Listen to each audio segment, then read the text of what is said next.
শেষ রাতে উঠে চোখের পানি ছেড়ে দিয়ে আল্লাহর কাছে 2 রাকাত নামাজ পড়ে বলেন, আল্লাহুম্মা আনতা রাব্বি লা ইলাহা ইল্লা আনতা খালাকতানি আনা আবদুক ওয়া আনা আলা আহদিক ওয়া ওয়া'দিকা মাস্তাতা'ত আউযু বিকা মিন শাররি মা সানা'ত আবুউ লাক বিনি'মাতিকা আলাইয়া ওয়া আবুউ বিযামবি ফাগফিরলি ফাইন্নাহু লা ইয়াগফিরু যুনুবা ইল্লা আনতা। এটা সাইয়্যিদুল ইস্তিগফার, ইস্তিগফারের সর্দার। যে ব্যক্তি সকালে পড়বে, রাত্রের আগে যদি মারা যায় জান্নাতি, রাত্রে পড়বে সকালের আগে মারা গেলে জান্নাতি। হিসনুল মুসলিম বইয়ের মধ্যে আছে। কোন বই? হিসনুল মুসলিম। তোমরা যে ফোন সারাদিন চালাও, ভালো কিছু অ্যাপস ডাউনলোড করো। হিসনুল মুসলিম একটা অ্যাপসও আছে, ডাউনলোড করে দেখো, সব দোয়া কালামগুলো এখানে দেয়া আছে, আছে না? আচ্ছা, এটা যদি না পড়েন এতটুকু বলবেন, আস্তাগফিরুল্লাহাল্লাযী লা ইলাহা ইল্লা হুয়াল হাইয়ুল কাইয়্যুম ওয়া আতুবু ইলাইহি। চোখের পানি ছেড়ে দিয়ে পাপ থেকে তওবা করে ফিরে আসতে হবে। এটা কাজ নাম্বার 1। এটা কত নম্বর কাজ? 1 নম্বর কাজ। কারণ আমরা জানি না যে আমরা কে কতদিন বাঁচবো, জানি? কিন্তু মানুষের চলাফেরা দেখলে মনে হয় যে মানুষ জানে। হ্যাঁ, যুবকদেরকে বলবেন যে দিন শিখতে আসছো না কেন, বলবে যে শেষ বয়সে শিখবো ইনশাআল্লাহ। বিশ্বাস করেন, এই কথাটা শোনেন, যদি কোনো ব্যক্তি, যুবক, স্পেশালি যুবক যার যৌবনের তাড়না আছে, এই যুবক যদি পবিত্র জীবন যাপন করতে পারে, আল্লাহ পাক ওই যুবককে দেখে অবাক হয়ে যান। এবং কেউ যদি প্রকাশ্য গোপন জেনা থেকে বেঁচে থাকতে পারে, সাক্ষাৎ মৃত্যুর হাত থেকে আল্লাহ থেকে বাঁচাতে পারেন। আমি দলিল ছাড়া কথা বলবো না, এখানে দলিল দিচ্ছে, শোনেন। 3 জন ব্যক্তি বের হয়েছে, ঝড়, বিশাল ঝড়, গুহায় আশ্রয় নিয়েছে, ঝড়ে পাথর দিয়ে গুহার মুখ বন্ধ হয়ে গেল। এই তো এটা হাদিস, কিন্তু আলেম ওলামারা জানবেন, আপনাদেরকে বলছেন হাদিসে আছে। কিন্তু এখন গুহার মুখ খোলার কোনো অপশন নাই। এখন 3 জন পরামর্শ করছে, আমাদের কিছু নেক আমল দিয়ে আল্লাহর কাছে দোয়া করি, চল। নেক আমলের ওসিলা দিয়ে দোয়া করা যায়, নেক আমলের ওসিলা করে দোয়া করতে হয়। এটা একটা ভালো কাজ। সদকা করেছেন, এই ওসিলায় দোয়া করেন যে আল্লাহ আমি সদকা করেছি, আল্লাহ এই ওসিলায় আমার রোগটা ভালো করে দাও, আমার মাকে শেফা দিয়ে দাও, ইত্যাদি ইত্যাদি।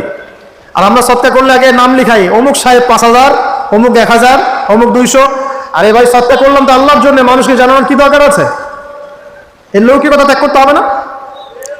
নবীজি হাদিসে বলেছেন, দাজ্জালের ফিতনার চাইতেও আমি এই উম্মতের উপরে একটা ফিতনাকে নিয়ে ভয় করি, সেটা হলো রিয়া বা গোপন পাপ। গোপন শিরক। রিয়া বা গোপন শিরক মানে মানুষ অন্যকে দেখানোর জন্য আমল করে। করি না আমরা এটা? যখন মৌসুম আসবে তখন বলবে যে আমরা মুসলিমদের সাথেই আছি, আপনার রায়টা আমার পক্ষে দিয়ে, ঠিক আছে? তখন মৌসুম শেষ, ভুলে যাবে মানুষ মানুষকে।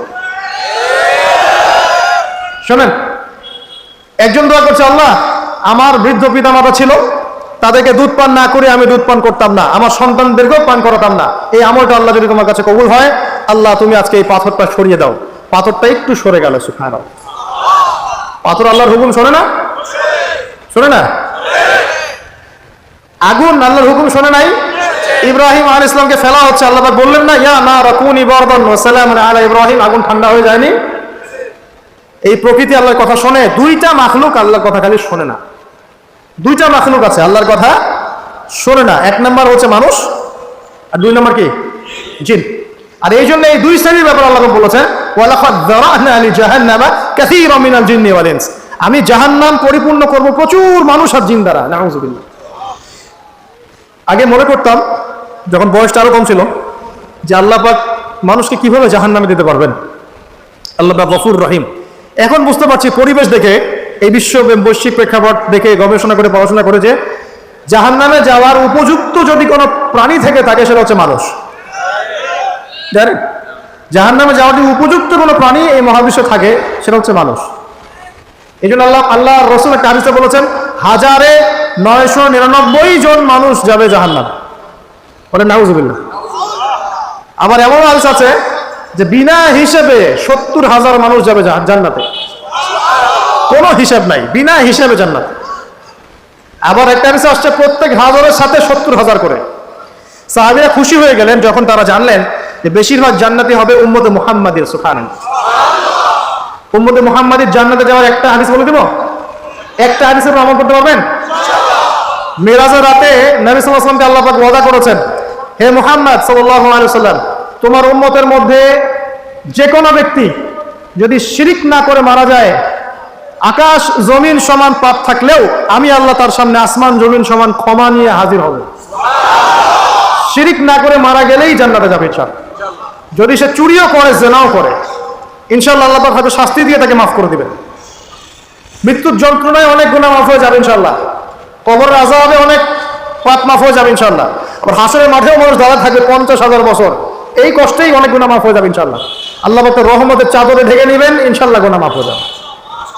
শিরকের পাপে যাওয়া যাবে না, আল্লাহ তৌফিক দান করুন। আরেকজন ব্যক্তি বলছে, আল্লাহ একজন কৃতদাস ছিল আমার, সেই কৃতদাস আমার কাছে কিছু টাকা পেত। কি পেত? তো সেই টাকা দিয়ে আমি গবাদি পশু কিনেছিলাম। এই গবাদি পশু অনেক বংশবৃদ্ধি হয়েছে। অনেক দিন পর সে এসে বলছে আমার টাকা দাও। তা আমি বলেছিলাম সব এই গবাদি পশু তোমার, সব নিয়ে যাও। সে বলছিল যে আমার সাথে ঠাট্টা মশকরা করছে না। তখন সেই ব্যক্তি বলছে, না ঠাট্টা করছি না, তোমার টাকা থেকে কিনেছিলাম, এর বংশবৃদ্ধি হয়েছে, সবই তোমার, তুমি নিয়ে যাও। তিনি বলছে, আল্লাহ এই দানটা যদি তোমার কাছে পছন্দ হয়ে থাকে, আল্লাহ আজকে এই মুখটা তুমি সরিয়ে দাও, পাথরটা সরিয়ে দাও। পাথর একটু সরে গেল। আরেকজন ব্যক্তি যার কথা আমি আপনাকে বলছি, এই যে গোপন পাপ, জেনা, প্রিমিক্সিং, গার্লফ্রেন্ড বয়ফ্রেন্ড কালচার, এই সংস্কৃতির মধ্যে যারা আছে তাদের জন্য এই লাইনটুকু। এই ব্যক্তি বলছেন, হে আল্লাহ আমার একজন চাচাতো বোন ছিল। কে ছিল? কাজিন চাচাতো বোন। সে খুবই সুন্দরী ছিল মাশাআল্লাহ। আল্লাহ পাক মেয়েদেরকে চমৎকার সৌন্দর্য দিয়ে সৃষ্টি করেছেন, করেন নাই? যুগিনা লিনাস হুব্বুশ শাহাওয়াতি মিনান নিসা। মেয়েদের মধ্যে পুরুষদের সবচেয়ে বেশি খায়েশাত আছে, ফায়েশাত আছে, খায়েশ, প্রবৃত্তির তাড়না আছে, সৌন্দর্য আছে, চাওয়া। তো চাচাতো বোনকে আমি খুব ভালোবাসতাম এবং আমি তাকে পেতে চাইতাম। একদিন সে আমাকে শর্ত দিল, 100 স্বর্ণ মুদ্রা দিলে আমি রাজি। বুঝতে পারছেন কথা কি? ব্যাখ্যা করতে হবে। 100 স্বর্ণ মুদ্রা দিলে আমি রাজি আছি। ও যে বলে নিজের পায়ে দাঁড়াও, একটা চাকরি করো, তারপর আমি রাজি। বলেনি আপনাকে? একটু টাকা পয়সা আর্ন করো, তারপর আমি তোমারই। আর এই করতে করতে প্রত্যেক দিন আপনার কাছ থেকে মনে করেন প্রত্যেক ডেটে 1000-1200 1000-1200 খাইতেই আছে। আর আপনি তো সৎকা জারিয়া করতেছেন নাকি? এটা সৎকা জারিয়া না গোনায় জারিয়া? তো এইবার এই ব্যক্তি প্রচন্ড পরিশ্রম করে 100 স্বর্ণ মুদ্রা জোগাড় করলো। বাপরে বাপ, কি একটা অবস্থা। তারপরে সে 100 স্বর্ণ মুদ্রা এনে এই চাচাতো বোনকে দিয়েছে, দিয়ে বলছে এখন আমার সাথে তোমার যে চুক্তি সেটা পূরণ করতে হবে। সে সেক্সুয়াল যে রিলেশন সেটা করার প্রায় উপক্রম হয়েছে, সে তার কাছাকাছি সে বসে গেছে, একদম হাদিস আসছে সে বসে পড়েছে। ঠিক ওই সময় এই মেয়েটা বলছে, হে আল্লাহর বান্দা, আল্লাহকে ভয় করো, আমি এই সতীত্ব এখন পর্যন্ত নষ্ট করি নাই, আল্লাহকে ভয় করো, আমার সতীত্ব নষ্ট করো না। কে বলছে এটা? এই চাচাতো মেয়ে, চাচাতো বোন। এই ব্যক্তি বলছে, আল্লাহ আমি শুধুমাত্র তোমার ভয়ে সেই দিন সেখান থেকে তাৎক্ষণিক উঠে গেছি, 100 স্বর্ণ মুদ্রাও আর ফেরত নেই নাই। তোমার কাছে যদি এই কাজটা কবুল হয়ে থাকে আল্লাহ, আজকে এই সাক্ষাৎ মৌতের হাত থেকে আমাকে বাঁচাও। এই পাথরটা পুরোটাই সরে গেল আলহামদুলিল্লাহ। আমি দলিল দিলাম আপনাকে যে দেখেন, যদি আপনি জেনা থেকে দূরে থাকতে পারেন, আল্লাহ পাক আপনার সব পাপ তো মাফ করে দিবে ইনশাআল্লাহ। আল্লাহ পাক আপনাকে সাক্ষাৎ মৌতের মতো বিপদ থেকেও বাঁচাতে পারবেন ইনশাআল্লাহ। প্রিয় ভাইরা, তাহলে আমাদের প্রথম কাজ তওবা করে ফিরে আসা। তৃতীয় কাজ হচ্ছে একজন ব্যক্তিকে আদর্শ মেনে পুরো জীবনটা তার আদর্শে গড়ে তোলা। উঠা বসা, চলা ফেরা, ঘুম, খাওয়া দাওয়া, এভরিথিং পারবেন। চেহারা, সুরত, চুল টুল সবকিছুই। দাড়ি থাকবে চেহারায়, গর্বের সাথে দাড়ি রাখবেন, গর্বের সাথে বুক ফুলিয়ে দাঁড়িয়ে রাখবেন। তাকওয়ার লেবাস করবেন, পোশাক করবেন, ঠিক আছে। মোচ ছোট করে ফেলবেন, টাকনুর উপরে কাপড় উঠিয়ে ফেলবেন, ঠিক আছে। লেবাস, পোশাক, কথাবার্তা, আমল, আকীদা, আখলাক সবকিছু কার মতো হবে? রাসূলুল্লাহ সাল্লাল্লাহু আলাইহি ওয়াসাল্লামের সুন্নাত মোতাবেক। এটা আপনার 2 নম্বর কাজ। 3 নম্বর কাজ হচ্ছে পড়াশোনা করা। কি করা? দ্বীনি ইলম অর্জন করা।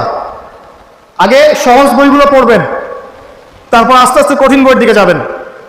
এবং পড়াশোনার সময় উলামায়ে কেরামের সাথে সম্পর্ক রাখবেন। একা একা পণ্ডিত হয়ে যাবেন না, তারও সমস্যা আছে। একা পণ্ডিত অনেক মানুষ এখন বলে যে আলেম ওলামাদের সাথে সম্পর্ক রাখার দরকার নাই, বইপত্র নিজে পড়বা, বুখারী, মুসলিম, তিরমিজি, নাসাই, আবু দাউদ, মিশকাত সব নিজে পড়ে নিজেই ইস্তিহাদ করে মুস্তাহিদ হয়ে যাবে। এরকমও ফিতনা কিন্তু চলছিল আমাদের, এগুলো ভয়ঙ্কর ফিতনা। এবং এই কমিউনিটির মধ্যে আমি এমনও মানুষকে দেখেছি, সামনে শায়েক টাইটেল আছে, শায়েক বলেছে, দাঁড়ান, একটা কোরআনের আয়াত তেলাওয়াত করতে 20টা ভুল করে ফেলছে। আবার স্টেজে উঠে বড় বড় মুফতি যারা, হানাফি ফিকহের বড় বড় মুফতি যারা, তাদেরকে চ্যালেঞ্জ করছে যে বাসে আসো, আমি বুকের ভাড়া থাকলে আমার সামনে বাসে আসো। আমি বলি যে 2টা বছর মক্তবে পড়া উচিত আগে। 2 বছর আগে মক্তবে পড়ে কোরআন তেলাওয়াত শুদ্ধ করে আসা দরকার। বিশ্বাস করেন যে কোরআন তেলাওয়াতের এমন অনেক অনেক সূক্ষ্ম জায়গা আছে, ভুল হলে আপনি অর্থ চলে যান। এই যে আলহামদুলিল্লাহ বলছে না, আলহামদুলিল্লাহি রাব্বিল আলামিন, আলহামদুর হায়ের মাখরাজ কোথায়? এটা গলা আছে না? আর যদি আপনি বলেন আলহামদুলিল্লাহ, আলহামদুলিল্লাহি রাব্বিল আলামিন, অর্থ পরিবর্তন হয়। আলহামদু অর্থ হচ্ছে সমস্ত প্রশংসা, লিল্লাহি আল্লাহর জন্য, রব্বিল আলামিন যে জগৎসমূহের যিনি প্রতিপালক, সমস্ত প্রশংসা বিশ্বজাহানের প্রতিপালক আল্লাহর জন্য, আলহামদুলিল্লাহি রাব্বিল আলামিন স্পষ্ট করে বলুন।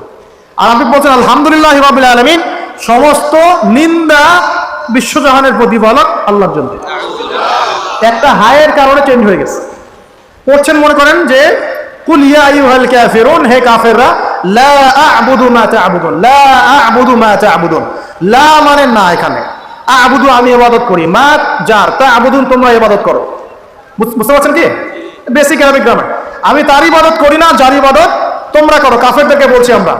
কিন্তু যদি আপনি এভাবে পড়েন কুল ইয়া আইয়ুহাল কাফিরুন লা আ'বুদু মা তা'বুদুন, অর্থ কি হবে জানেন? হে কাফেররা, আমি লা আ'বুদু আমি অবশ্যই তার ইবাদত করি, যার ইবাদত তোমরা করো। কোরআন তেলাওয়াত কি এত সহজ? আলেম ওলামা ছাড়া, ওস্তাদ ছাড়া এমনি এমনি শিখতে পারবে? কোরআন তেলাওয়াতও করতে পারছে না, স্টেজে উঠে মানুষকে চ্যালেঞ্জ করছে, অমুক মুফতি, সব মুফতিকে ডাকো আমার সামনে বসাও, বুকের বাড়া থাকলে আমার সামনে বসাও। আর সামনে কিছু মানুষ বসে আবার সুবহানাল্লাহ করতেছে, ঠিকও বলতেছে। মানে কোন কমিউনিটি আর কোন সাহেব তাহলে বুঝে ফেলো। আমার এমন আছে সাহেব মাশাআল্লাহ, খালি মুখ দিয়ে যদি বলেন যে আমরা আল্লাহর জমিনে আল্লাহর দ্বীনের প্রচার প্রসার প্রতিষ্ঠা চাই, ইসলাম প্রতিষ্ঠা লাভ করেছে দাওয়াতের মধ্য দিয়ে, এবং এই শব্দ উচ্চারণ করলেই আপনাকে খারিজি ট্যাগ লাগাই দিবে। মানে যে নিরপরাধ মানুষ হত্যাকারী নয়, এই ব্যাখ্যা আমরা জানি না, এই ব্যাখ্যা মুসলিমরা বোঝে না। কোরআন এবং হাদিসে কোনো জায়গায় আছে নিরপরাধ মানুষকে হত্যা করতে হবে? কিন্তু যখন সারা বিশ্বের পশ্চিমারা মুসলিম কান্ট্রিদের উপর আগ্রাসন চালাবে, মুসলিমরা কি কলা চুষবে বসে বসে, আঙুল চুষবে? তখন তারা যদি প্রতিবাদ করে ওটা খারাজি হয়ে যাবে। নেক্সট শুরুতে ধোকা থেকে বেঁচে থাকবে যে মুসলিম সমাজের ভিতরে ঢুকেই মুসলিম সমাজের ক্ষতি করার চেষ্টা করতেছে। খুব সাবধান থাকবেন। এই জন্য প্রিয় ভাইরা, হকপন্থী ওলামায়ে কেরামদের সংস্পর্শে থাকবেন, দেখবেন ইনশাআল্লাহ আপনাকে তারা বিভ্রান্ত করতে পারবেন ইনশাআল্লাহ। আমি কারো নাম মেনশন করছি না, কারণ সঙ্গত কারণ আছে, বুঝতে পারছেন। এটা কয় নাম্বার? 3 নাম্বার। এক কি বলছে? তওবা করে ফিরে আসতে হবে দিনের বিজয় চাইলে। 2 নাম্বার কি? আমল বাড়াবেন, নবী সাল্লাল্লাহু আলাইহি ওয়াসাল্লামের সুন্নাত ফলো করবে। 3 নাম্বার পড়াশোনা করবেন, আলেম ওলামার সাথে সম্পর্ক রাখবেন। আর 2-3টা বলছি জাস্ট। 4 নাম্বার হচ্ছে পরিবারের আদর্শ হবে জান্নাতি পরিবার। সারা দুনিয়া গারদ হয়ে যায়, যাক আপনার পরিবারটা ঠিক থাকতে হবে, পারবেন? পরিবারের কর্তা হবে ইব্রাহিমের মতো আলাইহিস সালাম, পরিবারের ছেলেগুলো হবে সব ইসমাইলের মতো আলাইহিস সালাম, পরিবারের মায়েরা এবং বোনেরা হতে হবে হাজারা এবং সারা আলাইহিস সালামের মতো। পারবেন ইনশাআল্লাহ? আল্লাহ কবুল করুন। আমাদের বাচ্চা কাচ্চাদেরকে মানুষ করে যাবেন, ছোটবেলা থেকে ওদের মধ্যে ইসলামের বীজ ঢুকিয়ে দিবেন। আমি বলছি না তারা ডক্টর হবে না, ইঞ্জিনিয়ার হবে না, এগুলো আমি বলছি, অ্যাটলিস্ট আমি এগুলো বলবো না। তারা অবশ্যই বড় বড় পোস্টে যাবে, পলিটিশিয়ান হবে, ইকোনমিস্ট হবে, ডক্টর ইঞ্জিনিয়ার সব হবে, কিন্তু ভিত্তিটা দিতে হবে কিসের? কোরআন সুন্নাহ। দেখবেন ইনশাআল্লাহ তারা বড় হয়ে ওদের দ্বারা দেশ এবং জাতির খেদমত হবে ইনশাআল্লাহ। আর 2টো বলে শেষ করে দেই। এক হচ্ছে রিজিক হালাল হতে হবে। কি হতে হবে? হারাম রিজিকে যাবেন না, ভুল করে ওয়াদা করেন। কোনোদিনও হারাম রিজিকে যাবেন না, আল্লাহ পাক তৌফিক দান করুন। আর সবশেষ কথা হচ্ছে সৎ কাজের আদেশ এবং অসৎ কাজের নিষেধ সবাইকে করতে হবে, শুধুমাত্র আলেম ওলামার একার দায়িত্ব না, এটা সবাইকে দায়িত্ব পালন করতে হবে ইনশাআল্লাহ। যার যার ক্ষেত্র থেকে করবেন, বাল্লিগু আন্নি ওয়ালাউ আয়া, একটা আয়াত জানলেও প্রচার করবেন ইনশাআল্লাহ। আল্লাহ পাকের দিনটা প্রচার হবে ইনশাআল্লাহ, প্রতিষ্ঠা লাভ করব। তখন আমরা মুসলিম হব, মুমিন হব, মুনাফিক হব না। যে ব্যক্তি কথা বললেই মিথ্যা বলে, ওয়াদা করলে কি করে? খেলাফ করে। আর আমানত রাখা হলে কি করে? খেয়ানত করে। এবং যখন উত্তেজিত হয়ে যায় তখন উচ্চ স্বরে গালিগালাজ করে। আল্লাহ পাক আমাদের সবাইকে মুনাফিকের 4 খাসলত থেকে বাঁচিয়ে রাখুন। আল্লাহ পাকের জমিনে তার দ্বীনের প্রচার প্রসার করার তৌফিক দান করুন। আমাদের পরিবারের মূল্যবোধ ঠিক করে দিন। আমাদের সবাইকে হকপন্থী আলেম ওলামার সাথে সম্পর্ক রাখার তৌফিক দান করুন এবং জ্ঞান অর্জন করে তওবা করে